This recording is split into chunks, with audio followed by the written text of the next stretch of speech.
안녕하십니까. 한국형 아르파-H 프로젝트 추진단 임무 2 PM 김윤빈입니다. 지난 10월 18일 날 저희 첫 번째 RFP가 공고되었는데 그 중에 20, 30대를 위한 10종암 조기 스크리닝 기술 개발 RFP에 대해서 FAQ를 진행하도록 하겠습니다. 본 기획은 최근 급증하고 있는 20, 30대 암 발생률에 대해서 선제적으로 대응하기 위한 기획이고요. 암 조기 진단율을 높여서 암 생존율을 높이는 것을 목표로 하고 있습니다. 첫 번째 질문은 왜 조기 진단이라고 하지 않고 조기 스크린이라는 표현을 썼는지에 대해서 질문이 있었는데요. 산업계 용어로는 다종암 조기 진단이 맞고, 단 암이 치명적인 질환으로 오진 시 환자에 대한 영향이 크기 때문에 진단이라는 표현을 써서 확진이라는 의미를 주지 않으려고 의도하였고, 또 추가 암 검사의 필요성을 가이드해주는 선별 검사로의 의미로 해석하시면 되겠습니다. 왜 20, 30대 용어로 특정한 건지에 대해서 질문이 있었는데요. 20, 30대 용어로 특정한 것은 아니고 그런 진단은 없겠죠. 단 우리나라에서는 국가 암 검진 사업으로 40대 이상은 주기적 검사가 제공되고 있어서 이 기술이 개발되고 나면 그 미대상 인구인 20, 30대에 우선적으로 활용될 수 있다는 것을 의미한 것입니다. 세 번째로 타겟 프로덕트 스페시피케이션을 어떻게 기재해야 하는지에 대한 질문이 있었는데요. 첫 번째로 성능 목표는 RFP에 기재된 한국인 발생 10대 암에 대해서 암종별로 기재해 주시는 게 제일 좋겠습니다. 심사 시 중점 사항은 제시하신 타겟 프로덕트 스페시피케이션이 암 선별 목적과 허가 가능 범위에 해당하는지, 또는 현 기술 대비 목표 성능을 달성하기 위해서 어떠한 접근법과 기술 개발을 하실 건지에 대해서 연구 개발 계획서에 기술하시면 되겠습니다. 가격 목표도 또 제안하시는 기술의 일부입니다. 또한 선별 검사의 목적과 허가를 위한 경제성 평가를 고려하여서 목표가를 설정하시고 가능한 달성법을 제시해 주시면 되겠습니다. 효능 평가 시 조기암에 대해서만 해야 하는 질문이 있었습니다. 저희가 도전하는 과제에 한 줄 요약을 하자면 암의 기수에 상관없이 동등 수준의 진단 기술을 확보하는 것입니다. 단 조기암이 그 수준에 도달하기 위해서 가장 갭이 큰 분야이므로 조기암에 대한 조기암의 바이오마커의 부재 또는 미량의 한계를 극복하면 후기암의 진단율도 개선되기 때문에 그렇게 표현을 한 것이고요. 일반적으로 혈액 샘플을 암센터에서 받으실 때 기수가 표시되어서 이렇게 받으시기는 힘들 것이고, 또한 그렇게 가능하다 하더라도 조기 1기암에 대한 혈액 샘플만으로 평가를 하기에는 너무 시간과 노력이 소요될 것이기 때문에 저희가 말씀드린 것은 전체 샘플에 대해서 평가를 진행하시고, 조기에 대한 것은 여러 가지 방법이 있겠지만 제가 제안드리는 방법은 암센터와 협력하셔서 조기암 코호트 평가를 해보시는 것도 방법이 될 수 있을 거라고 생각이 듭니다. 다음 질문은 특정 진단 분야 형태, 예를 들어 액체 생검법에 국한된 과제인가요? 라는 질문입니다. 그렇지 않습니다. 현재 다종암 진단에 대해서 액체 생검법 연구가 가장 많이 진행되고 있기 때문에 그 성능의 예를 들거나 했을 때 액체 생검법을 그 예로 든 것일 뿐, 현재 조기암 진단의 한계를 해결할 수 있는 어떠한 기술도 모두 지원 가능합니다. 네, 다음은 컨소시엄 구성 관련 질문입니다. 단일 주관 참여 기간 수 제한이 있는지에 대해서 여쭤보셨는데요. 본 과제는 책임 연구자와 주관 기관의 책임과 권한을 강조하고 연구에 대한 집중도를 높이고자 참여 기관의 수를 5개로 제한하였습니다.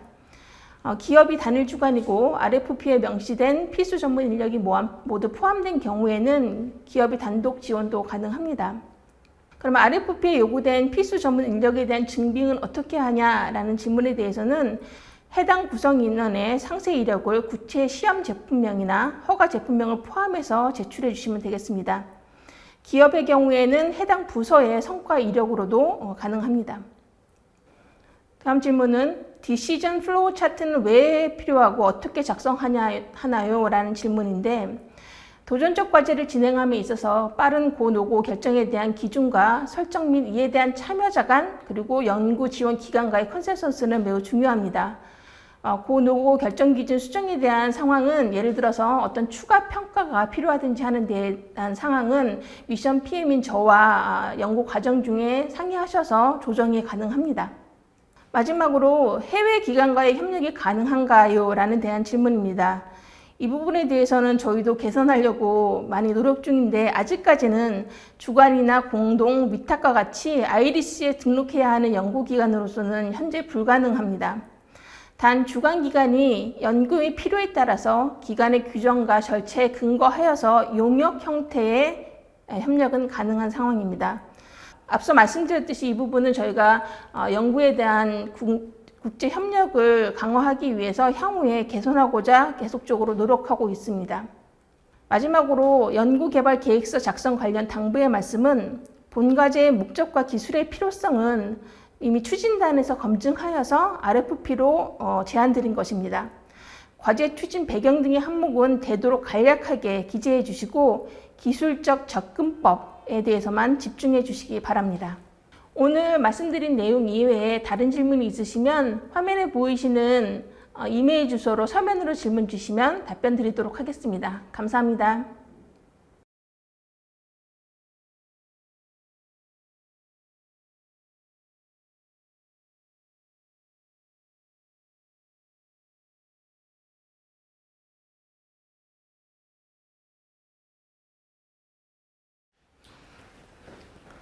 안녕하십니까. 한국형 아르파H 프로젝트 추진단 임무 2 미정복질환 PM 김윤빈입니다. 지난 10월 18일 날 저희 첫 번째 RFP가 공고되었고 오늘은 그중 항암제에 대한 RFP Q&A를 진행하겠습니다. RFP의 타이틀은 콜드 튜머에 대한 신규 약물 타겟 초고속 검증 및 신속 개발입니다. 지난 40년간 암은 한국인 사망 1위였고 2010년대에 암의 생존율이 70%까지 도달을 하였지만 그 이후로 면역 항암제가 나오고 나서도 그 벽은 깨지지 않고 있습니다. 본 RFP는 면역 항암제나 기존 표적 항암제에 반응하지 않는 암종에 대한 항암제를 신규 개발함으로써 한국인의 사망률을 감소시키자 하는 도전입니다. 첫 번째 질문은 RFP상 신규 타겟 발굴이 첫 연구 단계로 되어 있는데 이미 자체 연구로 발굴한 신규 타겟이 있다면 단계를 생략해도 되냐는 질문입니다.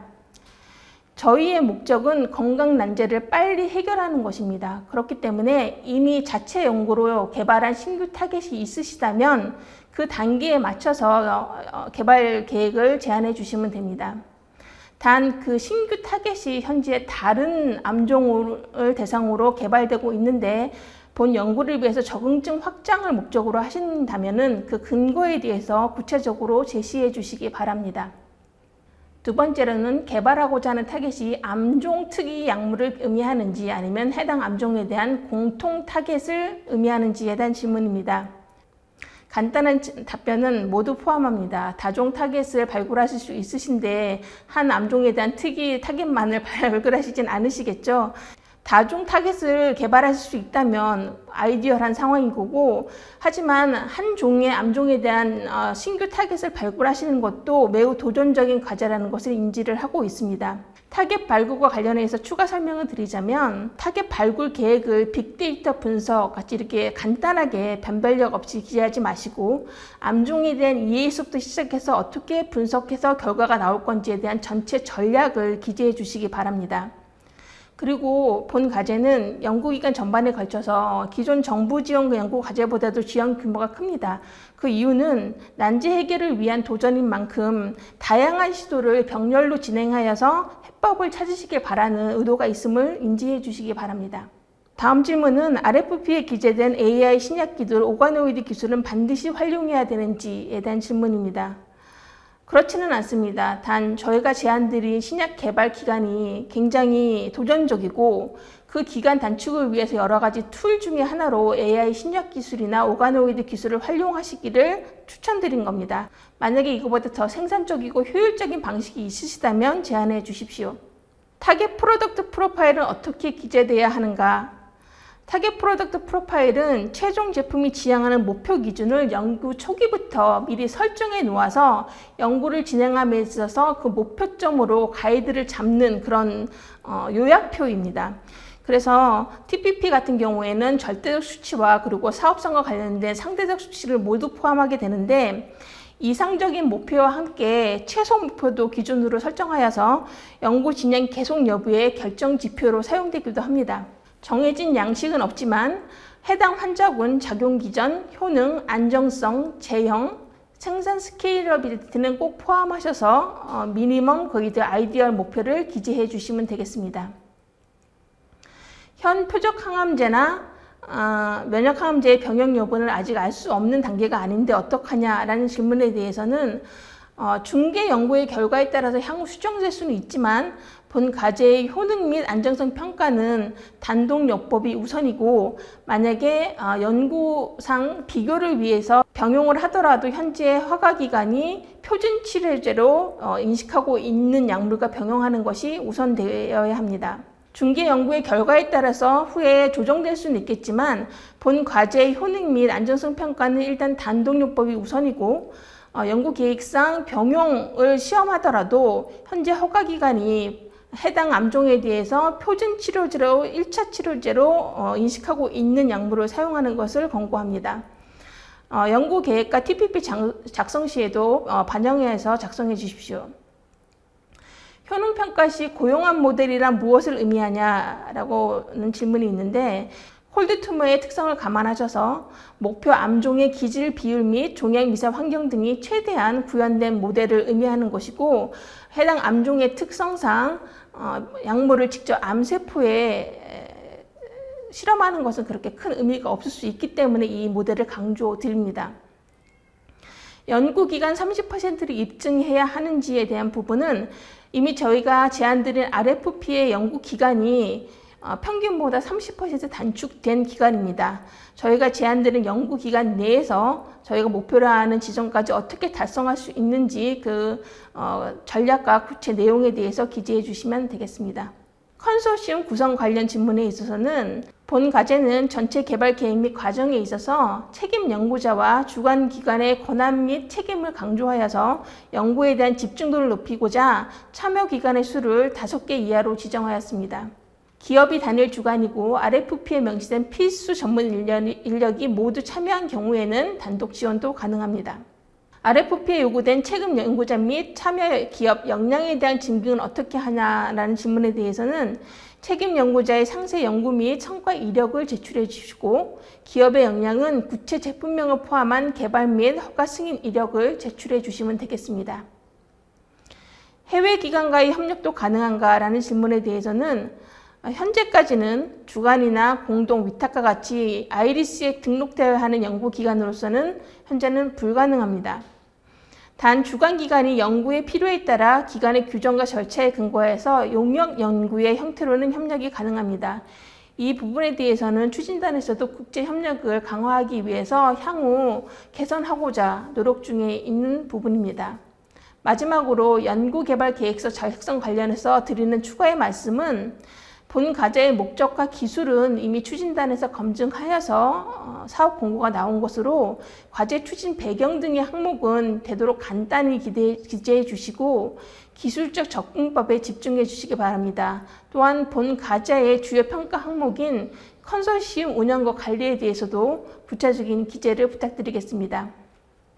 기타 추가 질문에 대해서는 화면에 보이시는 이메일로 서면으로 문의해 주시기 바라며 그에 대한 답변을 빠른 시간 내에 드리도록 하겠습니다. 감사합니다.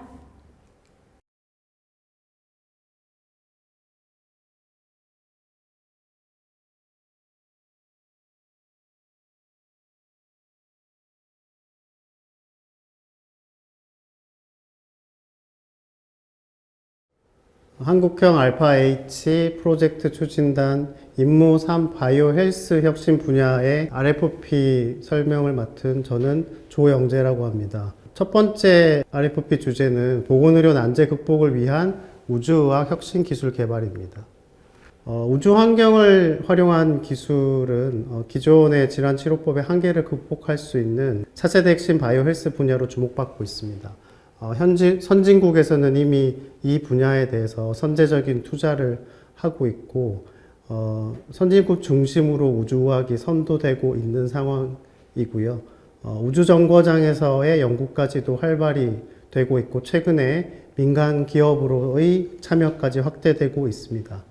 하지만 우리나라는 아직까지 국가적으로 우주화학이라는 분야에 대해서 집중적인 지원이 된 적은 없었고 이에 우주인의 단순한 건강 문제뿐만이 아니라 지상에서의 질병 치료 혁신을 위한 선제적인 R&D 투자가 필요할 것으로 생각이 되고 앞으로 이런 분야에 있어서의 기술 종속을 탈피하고자 합니다. 우주 환경은 흔히 이제 중력이나 혹은 방사선으로 대표가 되는데요. 미국에서는 임상적인 연구, 비임상적인 연구들이 다 진행이 된 바가 있고요. 관련된 논문이나 특허들도 굉장히 꾸준히 늘어나고 있지만 우리는 아직까지 파편화된, 개별화된 연구 과제들만 여태까지 있었습니다. 이에 앞으로 이 우주를 활용을 해서 지상의 보건의료 난제 해결을 하는 것이 이 과제의 목표이고요. 생각할 수 있는 여러 가지 난제들에 대해서는 왼쪽에 보시면 될 것 같고, 앞으로 이제 이 다양한 어떤 우주 환경 모사 장치 같은 것들도 과제를 통해서 더 발전되고 개발이 될 것으로 생각을 하고, 향후에 정부 차원의 지원을 통해서 선진국과의 기술 격차, 그리고 새로운 치료법 발굴 등을 도모하고자 합니다.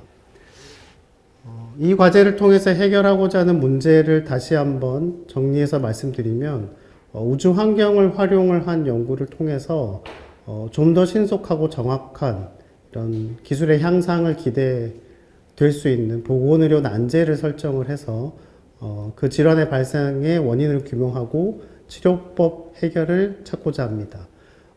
이 주제는 한국형 알파H 프로젝트가 기획됐을 때 바이오 헬스 혁신 분야에서 이미 우주 환경에서 질병 연구 및 신약 개발이 가능할까라는 빅 퀘스천이 제기가 된 바가 있었고요.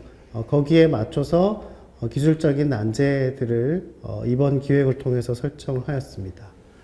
그래서 이 주제를 도출하기 위해서 그동안 사업의 기획 보고서 내용을 참고를 했고, 이제 빅데이터와 같은 디멘전 분석, 그리고 기존에 알려졌던 특허와 논문 분석을 통해서 최종적으로는 전문가 그룹의 도전적인 문제 검토가 있었습니다. 그래서 국내의 우주와 관련된 분야의 전문가들 자문과 포커스드 그룹 인터뷰를 진행을 했고요.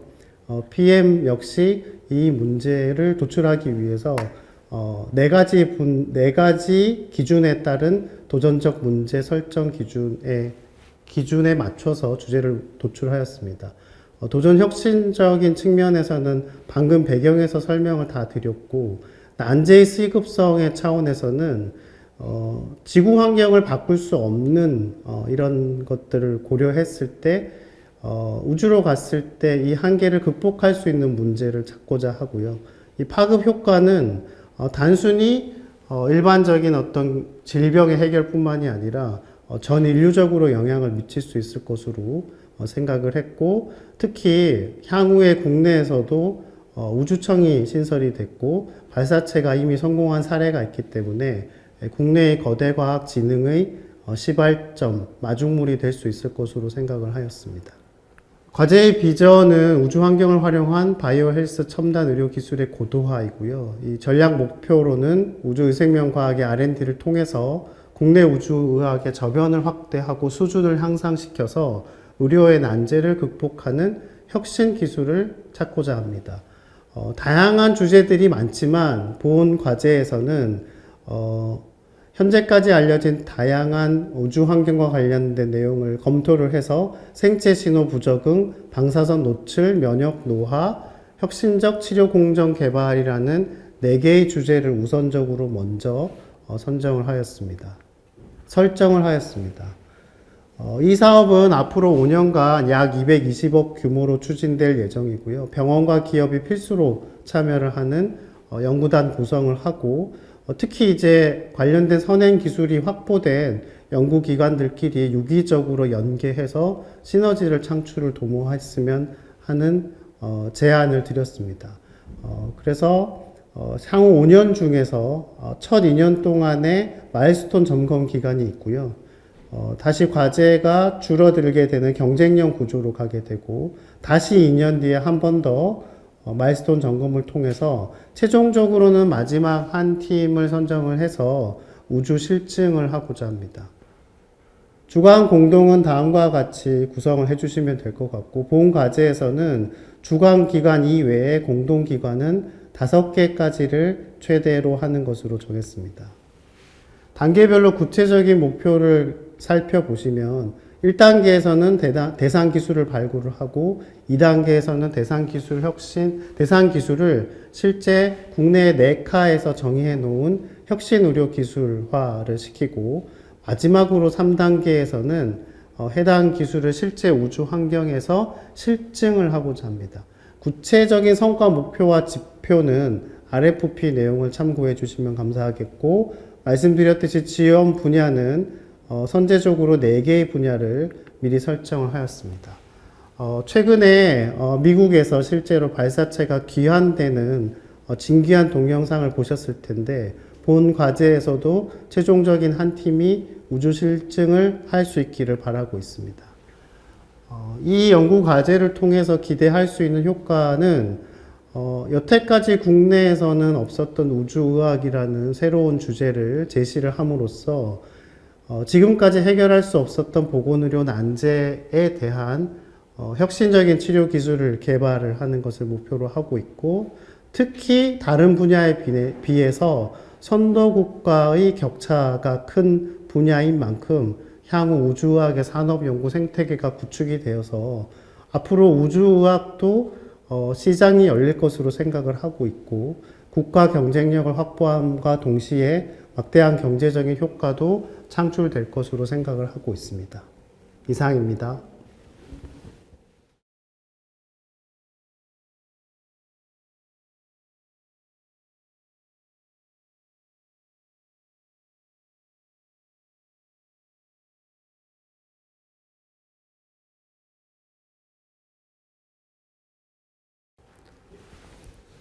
안녕하세요. 한국형 알파-H 프로젝트 추진단 임무3 바이오 헬스 혁신 분야의 PM 조영재입니다. 두 번째로 설명드릴 과제는 약물 안전성 평가를 위한 혁신적 첨단 미세생리 시스템 기반의 인체 면역 모사 기술 개발이라는 주제입니다. 배경과 필요성을 말씀드리면 지금까지 새로운 약물을 개발하는 데 있어서 동물 실험이 기본이 됐었는데, 당연히 이제 그 결과가 인체와 잘 맞지 않아서 신약 개발 효율성의 저하의 주 요인으로 지목이 되었었고요. 이것을 극복하기 위한 차세대 기술로서 미세생리 시스템, 영어로 마이크로 피지올로지컬 시스템, 줄여서 MPS라는 기술이 최근 주목을 받고 있습니다. 이 전통적인 신약 개발에서 상당한 시간이 걸리고 많은 비용이 소모가 되는 것을 이 기술을 통해서 극복하고자 하고 있습니다. 또한 임상 현장에서는 현재 개인 맞춤형 진단 치료 패러다임이 전환이 돼서 아직까지 이 MPS가 활용이 돼서 약물의 효능 향상뿐만 아니라 약물의 부작용을 사전에 스크리닝 할 수 있는 그런 의료 기술 혹은 의료기기는 아직까지 개발된 적이 없습니다. 이에 본 과제에서는 MPS 기술을 활용을 해서 맞춤 개인 진단을 고도화하고자 하고 있고, 관련해서 특히 새로운 약물을 투여할 때 부작용을 선별할 수 있는 체외 진단 의료 기술을 궁극적으로 개발하는 것을 목표로 하고 있습니다. 본 과제를 통해서 해결하고자 하는 문제 제시는 정리를 하면 첨단 MPS 기술을 이용한 임상 현장에서의 활용이 가능한 면역 관련 부작용 예측, 체외 진단 혁실 기술 개발이고요. 이 내용은 사전에 한국형 알파-H 프로젝트 기획 보고서에서도 특히 동물 실험 없이 새로운 치료제 개발이 가능한가라는 주제와 직접적으로 맞닿아 있고요. 간접적으로는 신약 개발 기간의 단축이나 혹은 첨단 재생의약품 생산 비용을 절감하는 것과도 맞닿아 있습니다. 여기에서 기술적인 난제를 도출을 했고요. 자세한 내용은 RFP나 혹은 보고 계시는 PPT 슬라이드를 참고하시면 되겠습니다. 이 주제를 도출하기 위해서 알파-H 사업기획보고서에서 내용을 참고를 했고요. 빅데이터를 기반으로 한 디멘전 분석, 그리고 기존에 알려진 특허 논문 분석을 모두 거쳤고요. 최종적으로는 전문가 그룹의 인터뷰와 자문, 그리고 PM인 저 또한 이 주제를 도출하기 위해서 다음과 같은 4가지 도전적 문제 선정 기준에 따라 주제를 정했습니다. 조금 더 구체적으로 살펴보면 아직까지 환자의 안전한 약물 선정을 할 수 있는 진단 기술이 전무하다는 측면에서의 도전 혁신성이 높고, 향후에 이 면역 치료가 전반적인 개인 맞춤 치료의 패러다임으로 전환이 되고 있는 상태에서 관련된 부작용 해결이 매우 시급하다는 시급성 또한 높고요. 이 파급 효과는 규제 과학에서도 이미 이 분야에 대한 인식의 변화가 진행되고 있기 때문에 임무 성과 완수 시에 세계 최초의 성과 달성이 가능할 것이라고 생각을 하고 있습니다. 이 과제의 비전을 정리를 해서 말씀드리면, 임상 전후 개인 맞춤 의학 실현을 통해서 바이오헬스 산업 발전을 촉진하고자 하고요. 전략 목표로서는 특히 환자 검체를 직접 활용을 해서 장기별 인체 면역 반응을 모사할 수 있는 MPS 기반의 체외 진단 기술을 개발하고자 합니다. 이 추진 내용으로는 아래와 같이 4가지 정도의 구체적인 성과와 관련된 내용이 제시가 되어 있습니다. RFP 내용을 참고하시면 좋겠고, 특히 MPS와 관련된 기술은 국내에서도 이미 여러 부처에서 선행 일몰 사업이 진행이 되었었고요. 우수한 원천 기술을 확보한 연구팀들을 지원을 해서 성과를 좀 더 빠르게 고도화하고자 하고 있습니다.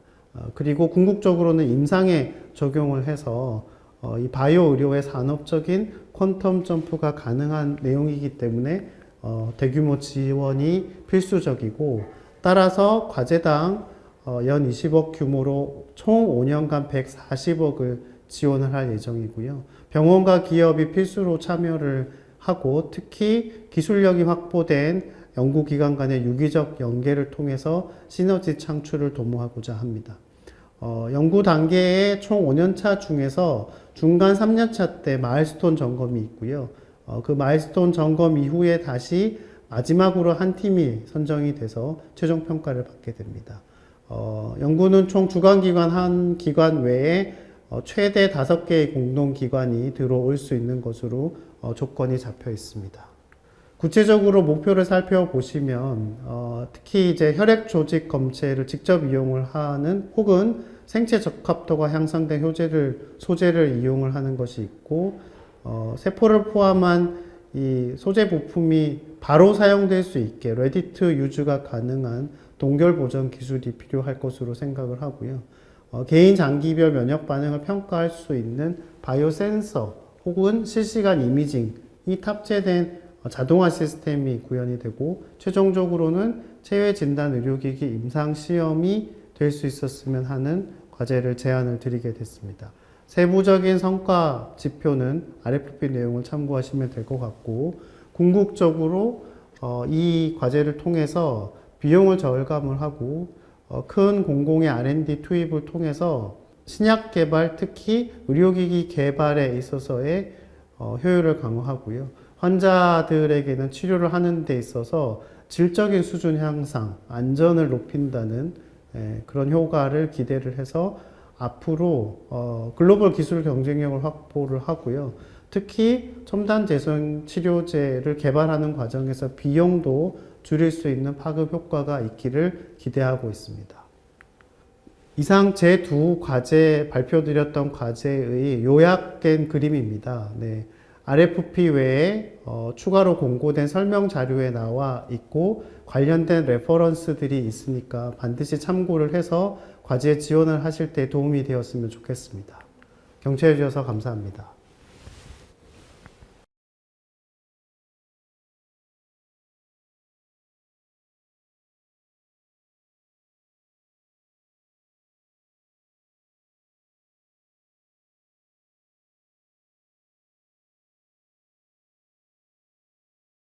임무사 복지 돌봄 분야의 PM을 맡고 있는 이인규입니다. 지금부터 그 한국형 알파 프로젝트의 통합 디지털 돌봄 솔루션 개발이라는 연구 제안 과제에 대해서 설명을 드리겠습니다.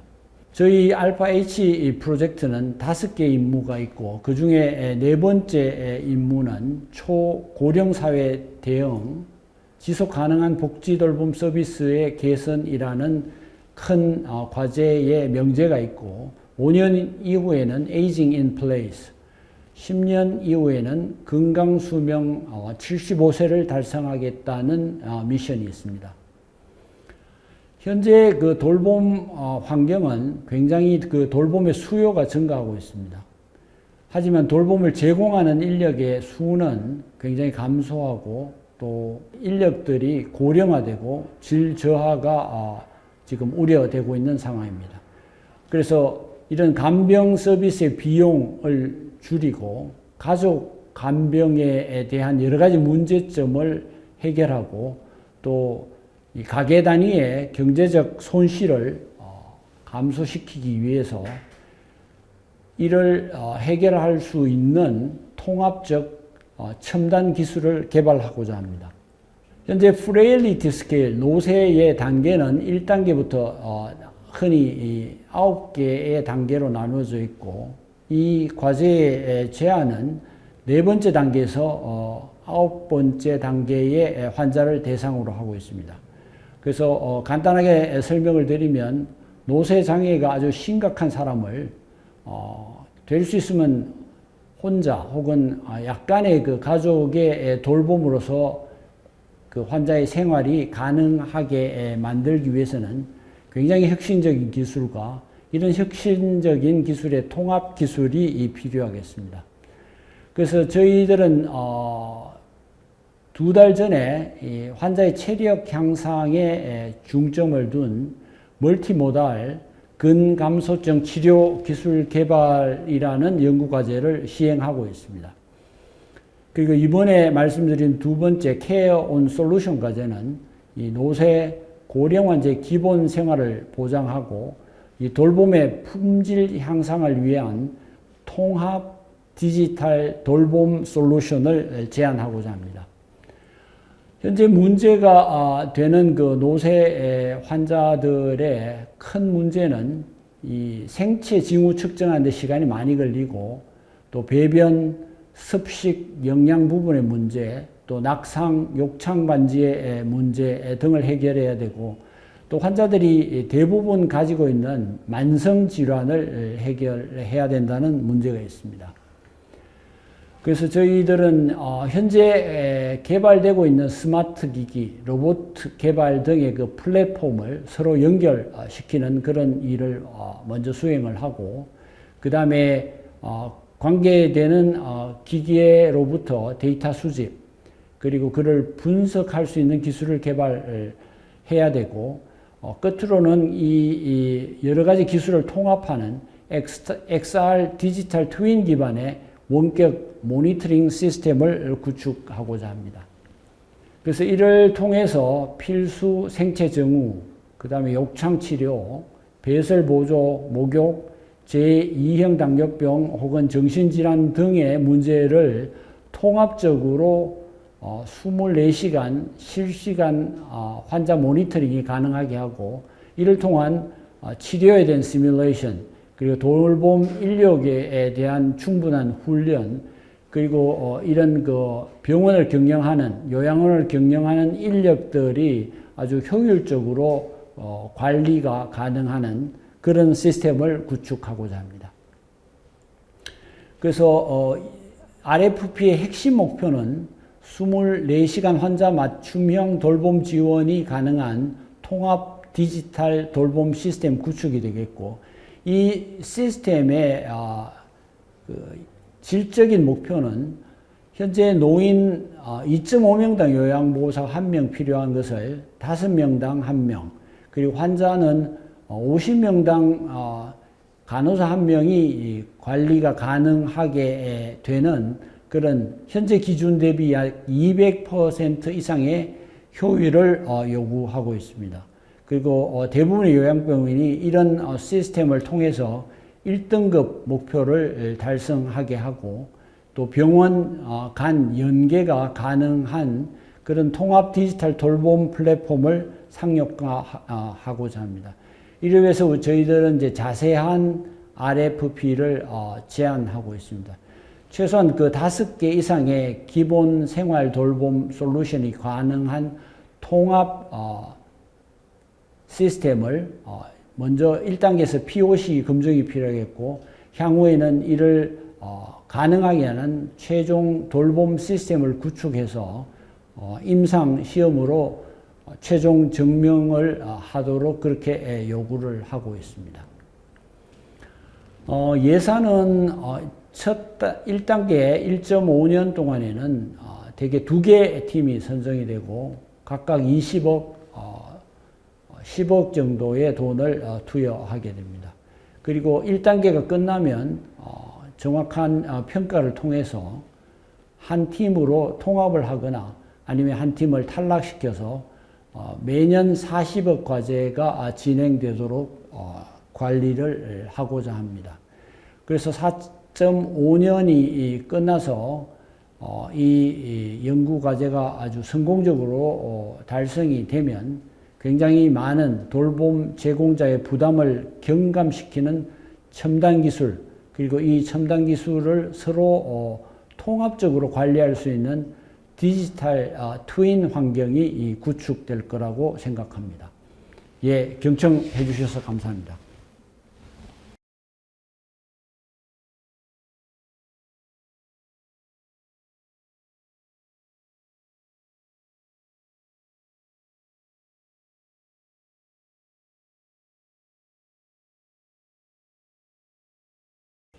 안녕하세요. 저는 한국형 알파 H 프로젝트 임무 5번째 필수 의료 분야를 맡고 있는 이창현 PM입니다.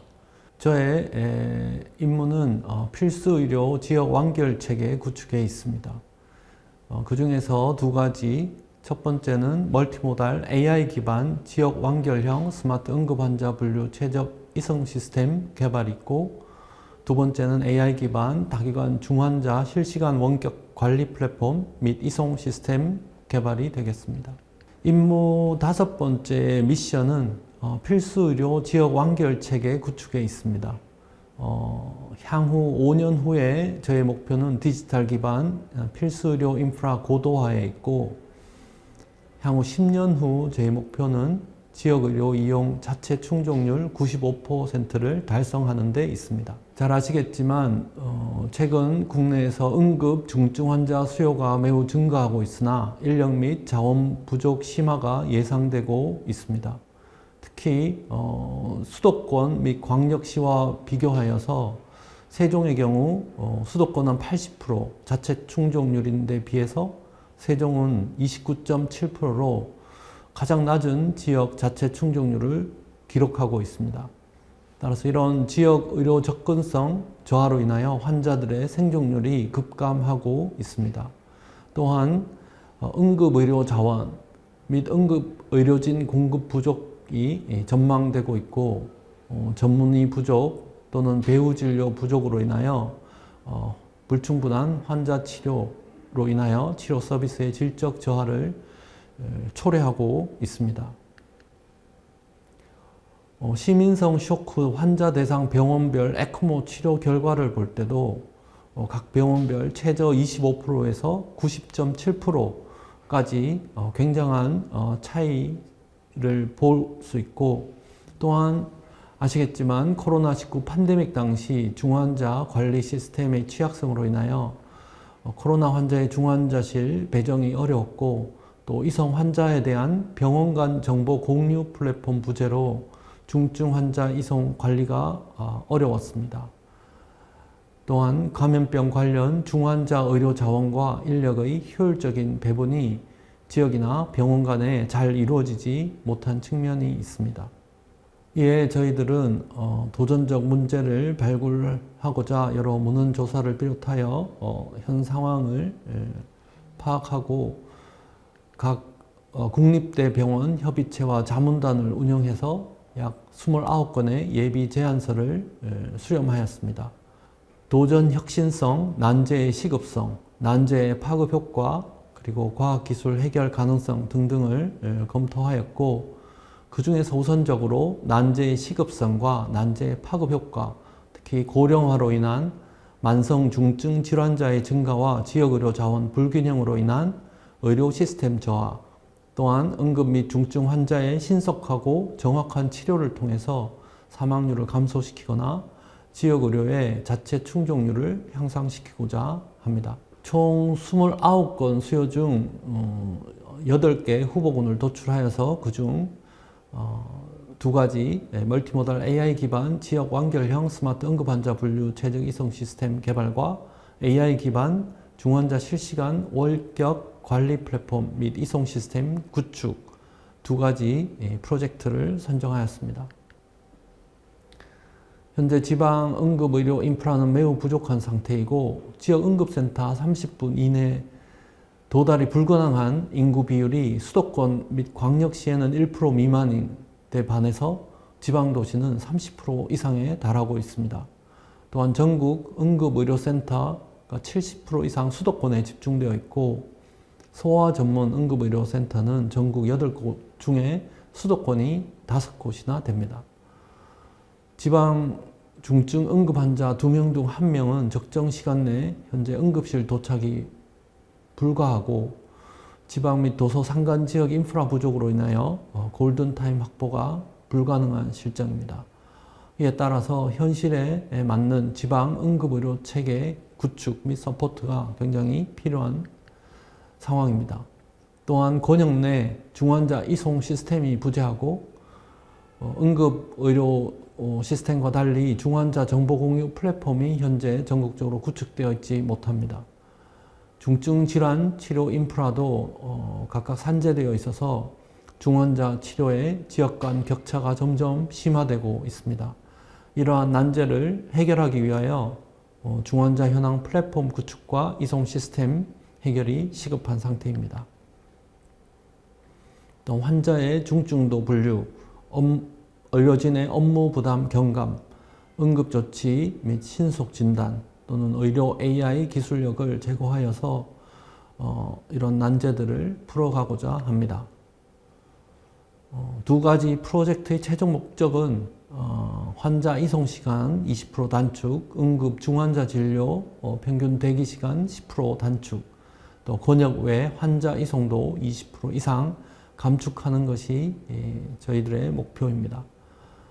따라서 응급 중환자 관리 기술을 개발하고 실증하여서 국민 건강을 증대시키고 국민의 체감도도 향상시켜서 환자 이송 시간이나 진료 대기 시간, 또 권역의 환자 이송 감축 이런 것들을 이룩하고자 합니다.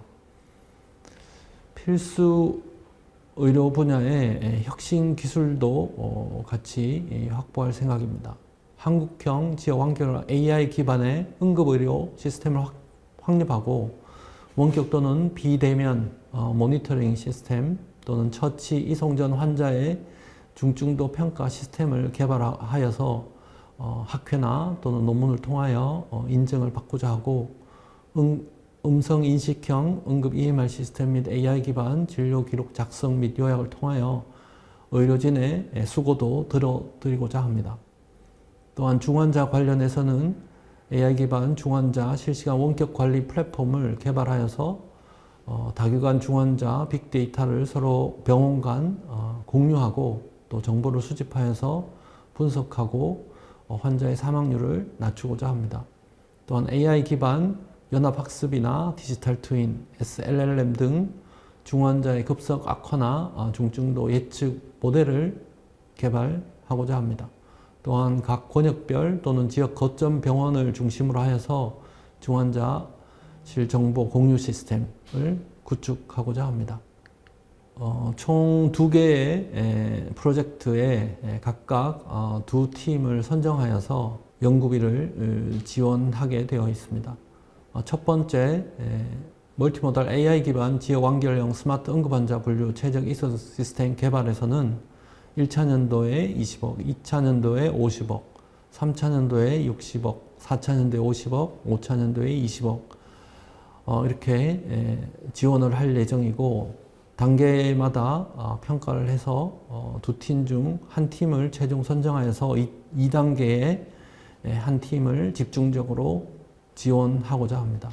또한 이렇게 지원된 팀을 바탕으로 또는 개발된 결과를 바탕으로 전국적인 응급의료 또는 배후 실시간 배후 진료 자원들을 공유하고 또는 스마트 시스템을 활용해서 데이터를 분석, 결과를 도출하고자 합니다. 또한 마지막에 이런 실증 연구를 통하여서 의료기기 또는 신의료기술 또는 혁신의료기술 인허가를 식약처나 한국보건의료원과 협력하여서 획득하거나 또는 정책 입안을 최소한 한 건 이상 하는 것을 목표로 하고 있습니다. 다른 사업과 연계해서 진행할 수도 있고 지금 진행되고 있는 응급실 특화 AI 기반 임상 지원 시스템 개발 사업과 또 5세대의 이동통신 및 인공지능 기반 응급의료 시스템 개발이 진행되고 있습니다. 유사점도 있지만 다른 과제에서 해결하기 어려운 이송식 시스템과 더불어 권역별 응급 시스템 또는 진료 현황, 앰뷸런스 이동 상황, 응급환자 발생 등 실시간 모니터링이 필요하다든지 권역별 응급실 진료 및 이송에 AI나 AR, MR 기술을 활용한다든지 하는 면에 있어서 차별성이 있고 코로나 감염 상태 등 앞으로 혹시 있을지 모를 국가적 재난 상황에도 대비하여서 비대면 응급진료 상황을 대비하고자 합니다. 이전에 언급한 사업들과 권역별로 이번 사업과 연계해서 진행할 여지도 있는 상황이니 지원하는 여러 연구자분들께서는 RFP 내용을 잘 참조하여 주시기 바랍니다. 두 번째 RFP 내용은 중증 환자들을 대상으로 하는 중환자실이 전국적 시스템을 만드는 과제입니다. 현재 응급실은 네디스와 같은 국립의료원을 기반으로 한 시스템이 갖추어져 있는데 중환자실은 아직 그런 시스템이 없는 상황인데 이런 시스템을 이번 과제를 통하여 구축하고 최소한 3권역 이상의 중환자실 네트워크, 그 다음에 마지막 전국적 단위의 중환자실 네트워크 및 배후 진료 가능성 여부를 실시간으로 파악할 수 있는 그런 시스템을 완결하는 것이 이번 과제의 목표라고 하겠습니다. 두 번째 과제의 예산은 1차년도에 20억, 2차년도에 40억, 3차년도에 40억, 4차년도 40억, 5차년도 20억 이렇게 지원을 할 예정이고 각 단계별로 평가를 하고 1단계가 끝나면 고 또는 노고 형식으로 두 팀 중에 한 팀을 선정하여서 집중 지원할 예정입니다. 또한 각 단계별로 또는 연차별로 저와 협의하여서 진행하는 도중에 업무별 완성도를 기준으로 계속 평가와 관리를 하게 될 예정입니다. 두 번째 과제에서도 의료기기나 신의료기술 또는 혁신의료기술 인허가를 획득하고 정책 입안도 최소한 한 건 이상 이루는 것이 목표가 되겠습니다. 두 번째 과제 역시 현재 복지부에서 진행하고 있는 중환자 특화 빅데이터 구축 및 AI 기반 CDSS 개발 사업이 있습니다. 이 사업에서 데이터를 구축하고 표준화하는 K-미믹 사업이 있지만 중환자 배후 진료 역량 파악에는 조금 부족한 것이 사실입니다. 이번 과제에서는 실제 권역의료센터 중심 지역 완결형 임무로서 권역 내 중환자 진료 배후 역량을 확인하고 실태 파악을 실제로 실시간으로 모니터링하고자 합니다. 또한 이런 사업을 통하여 향후 정부에서 중점적으로 지원할 사항이 무엇인지를 파악하거나 응급환자 이송에 도움을 주고자 합니다. 중환자 진료 인력 부족을 진단 보조 소프트웨어나 시스템만으로는 부족한 점이 있고, 실제 진료의 행정 부분이나 차트 작성 등 진료 보조에도 중점을 둘 예정입니다. 두 가지 RFP 과제를 통해서 응급 중증 환자의 지역 의료 이용 자체 충족률 및 생존율을 향상시키고자 하며, 현재 세종이나 경북, 충남, 전남 등 지역은 낮은 자체 충족률, 즉 70% 이하를 보이고 있습니다. 하지만 이런 사업을 통하여서 응급환자의 권역별 스마트 분류, AI 구급차 이송, 권역별 응급환자 네트워크 시스템을 마련하여서 중환자 배후 진료 현황 및 역량을 실시간으로 모니터링하여서 권역 외 이송 20% 감소, 지역 완결성을 증가시키고 이송 시간도 20% 이상 감소, 평균 대기 시간 10% 이상 단축하는 것이 목표가 되겠고, 코로나 감염 등 국가 재난 상황을 대비하고자 합니다. 현재 119 구급대원들이 수십 통의 전화 확인 후 응급실 입원 및 배후 중증 진료 가능성을 확인하고 있는 이런 상황을 이번 과제를 통하여서 어느 정도 해결되기를 바라고 있습니다. 여러 지원하시는 연구자분들의 많은 관심과 또 격려 또 지원을 부탁드립니다. 감사합니다.